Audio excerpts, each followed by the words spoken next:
विद्यार्थियों नमस्कार। इस वीडियो के माध्यम से सूर्यकांत त्रिपाठी निराला की कविता बादल राग की व्याख्या करेंगे। बादल राग कविता की व्याख्या से संबंधित ये दूसरा वीडियो है। तो शुरू करते हैं इसमें बादल राग कविता की व्याख्या। इससे पहले निराला का जीवन परिचय अपन ने कर लिया है। निराला का जन्म 1898 ईस्वी में बंगाल के मेदिनीपुर जिले के महिसादल गांव में हुआ था और इनका निधन जो है वह हुआ है इलाहाबाद में 1961 में। हिंदी में ये मुक्त छंद के प्रवर्तक हैं, लेकिन मुक्तक छंद के प्रवर्तक होने के बावजूद भी इन्होंने प्रबंधात्मक रचनाएं भी की हैं। राम की शक्ति पूजा, तुलसीदास जैसी जो रचनाएं हैं वो प्रबंधात्मक रचनाएं हैं। तो गद्य और पद्य दोनों में इन्होंने काव्य सृजन किया है, लेकिन कवि के रूप में इनको अधिक प्रसिद्धि मिली है हिंदी साहित्य में। तो बादल राग कविता की ये दूसरी व्याख्या करते हैं। तो व्याख्या है, बार बार गर्जन वर्षण है मूसलाधार, हृदय थाम लेता संसार, सुन सुन घोर वज्र हुंकार, असन्निपात से सापित उन्नत सतसत वीर, क्षत विक्षत हत अचल शरीर, गगन स्पर्शी स्पर्धा धीर, हंसते हैं छोटे पौधे लघुभार, सस्य अपार हिल हिल खिल खिल, हाथ हिलाते तुझे बुलाते, विप्लव रव में छोटे ही शोभा पाते। इसमें कठिन शब्द देख लेते हैं।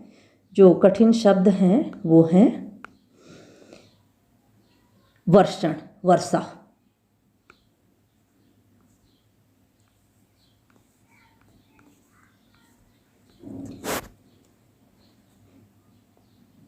वज्र हुंकार।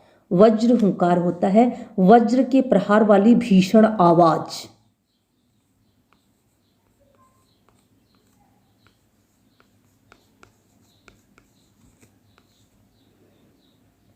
असन्निपात बिजली गिरना।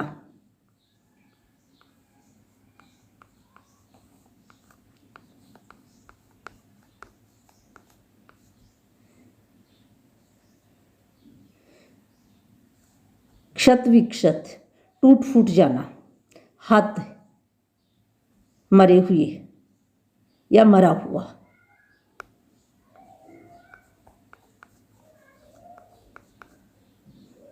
अचल स्थिर या पर्वत।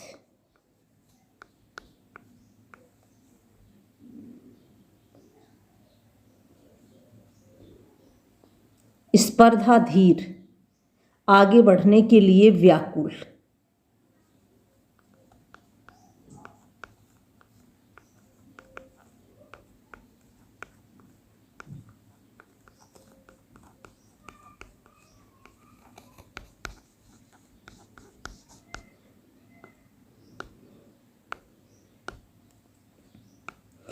आगे जो है सस्य हरा भरा।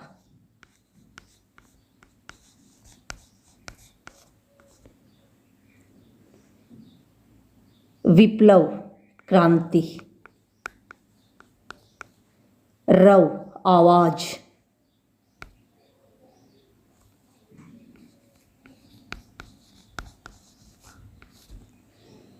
अब इसकी व्याख्या करते हैं अपन। तो व्याख्या है, बादलों की बार बार की गर्जना को सुन करके और तेज वर्षा को देख करके तथा वज्र के प्रहार वाली भयंकर आवाज को सुन सुनकर के सांसारिक जो प्राणी है वो अपने हृदय को थाम लेते हैं। अर्थात बादलों की गर्जना को, तेज वर्षा को, उसकी भयंकर गड़गड़ाहट की आवाज को सुन करके सांसारिक प्राणी भयभीत हो जाता है। असन्निपात से सापित उन्नत सतसत वीर, क्षत विक्षत हत अचल शरीर, गगन स्पर्शी स्पर्धा धीर। तो गगन से स्पर्धा करने वाले अर्थात गगन को छूने वाले ऊंचे ऊंचे जो पर्वत हैं वो बिजली गिरने से क्षत विक्षत हो जाते हैं, टूट फूट जाते हैं।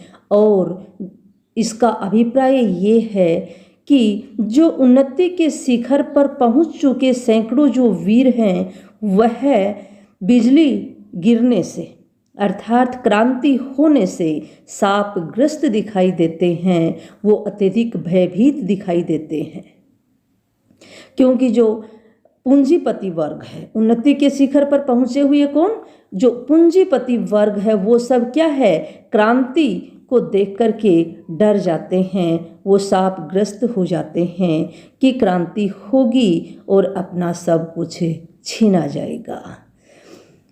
जबकि बड़े लोग जो पूंजीपति वर्ग हैं, जो अत्यधिक उन्नति कर चुके हैं, वो तो अत्यधिक क्या होते हैं, भयग्रस्त होते हैं क्रांति से। जबकि छोटे जो लोग हैं, जो सर्वहारा वर्ग है, जिसका शोषण करके पूंजीपति अपने को उच्च शिखर पर पहुंचाया है, वह वर्ग इस क्रांति से लाभान्वित होता है, उसे नया जीवन मिलता है। इसलिए छोटे लोग जो हैं वो क्रांति से प्रसन्न होते हैं। यहाँ पर छोटे लोग जो हैं छोटे पौधों के रूप में यहाँ पर छोटे लोगों के लिए कहा है। आगे कवि क्या कह रहा है कि यानी बड़े बड़े जो अचल शरीर वाले जो पर्वत हैं वो क्षत विक्षत हो जाते हैं, जबकि हंसते हैं छोटे पौधे लघुभार। छोटे छोटे पौधे जो हैं वो इन बादलों को देख करके इनकी गर्जना और इसकी वर्षा से क्या होते हैं, प्रसन्न होते हैं। जो अत्यधिक हरे भरे रहते हैं वो सब क्या है, छोटे पौधे जिनमें अत्यधिक प्रसन्नता है, वो हिल हिल करके और खिल खिल करके, मतलब प्रसन्न हो करके, हंस हंस करके और अपने हाथों को हिला हिला करके तुझे बुलाते हैं, बादलों को बुलाते हैं। क्योंकि जो क्रांति की आवाज़ है उसमें छोटे ही शोभा पाते हैं। छोटे लोगों को ही क्या मिलता है, अभयदान मिलता है, उन्हें ही नया जीवन मिलता है। आगे इस व्याख्या को प्रसंग और विशेष के साथ ही करते हैं। संदर्भ और प्रसंग इसका है, प्रस्तुत काव्यांश हमारी पाठ्य पुस्तक आरोह में संकलित कवि सूर्यकांत त्रिपाठी निराला की कविता बादल राग से अवतरित है। इस अंश में कवि बादलों के माध्यम से कह रहा है कि क्रांति का स्वर सुनकर शोषणकारी शक्तियां अपने विनाश की कल्पना करके भयभीत हो रही हैं और जिनका शोषण हुआ है सर्वहारा वर्ग, वह प्रसन्न होता है। व्याख्या है, बादल का बार बार गरजना तथा तेजी के साथ भीषण वर्षा करना समस्त संसार को डरा देता है। लोगों को इससे भयंकर विनाश होने का भय सताने लगता है। उसकी वज्र के समान कठोर और भयानक कड़कड़ाहट से समस्त संसार आतंकित हो जाता है। अर्थात क्रांति का स्वर सुनकर संपन्न लोग अपने विनाश की कल्पना करके भयभीत हो उठते हैं और वज्रपात होने पर पर्वतों के सैकड़ों शिखर टूट फूट जाते हैं। अर्थात क्रांति के प्रहार से संपन्नता की ऊंची चोटी पर पहुंचे हुए असंख्य लोगों का सर्वस्व छिन जाता है, किंतु हल्के और छोटे पौधे उसे देखकर प्रसन्नता के साथ हंसते हैं।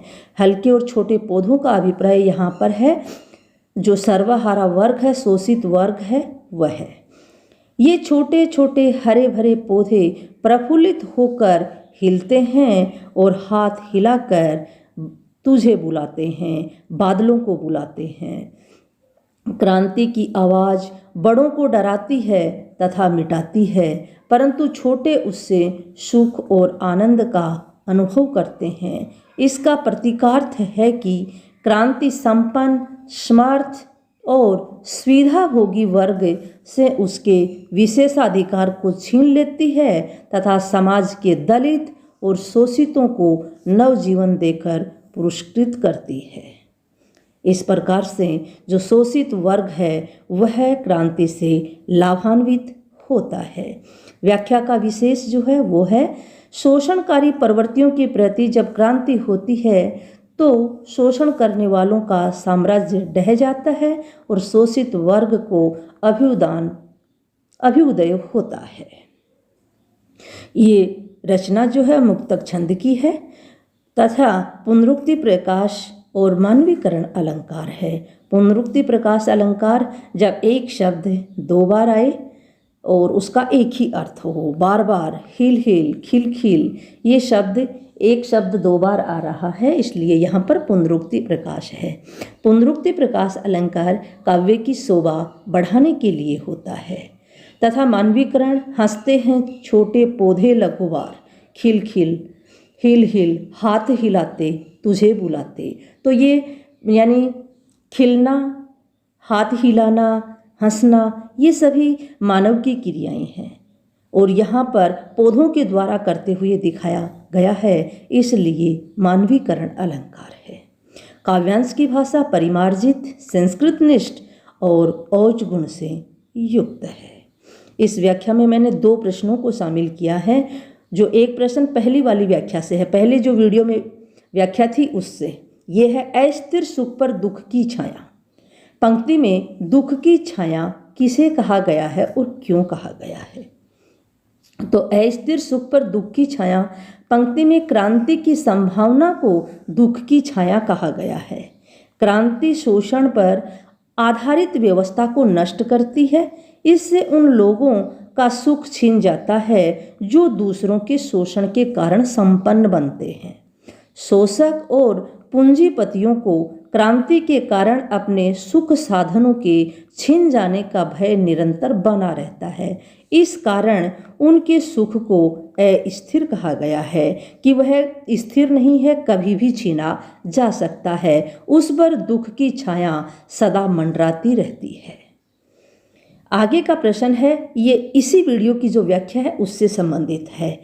असन्निपात से शापित उन्नत सत्सतवीर।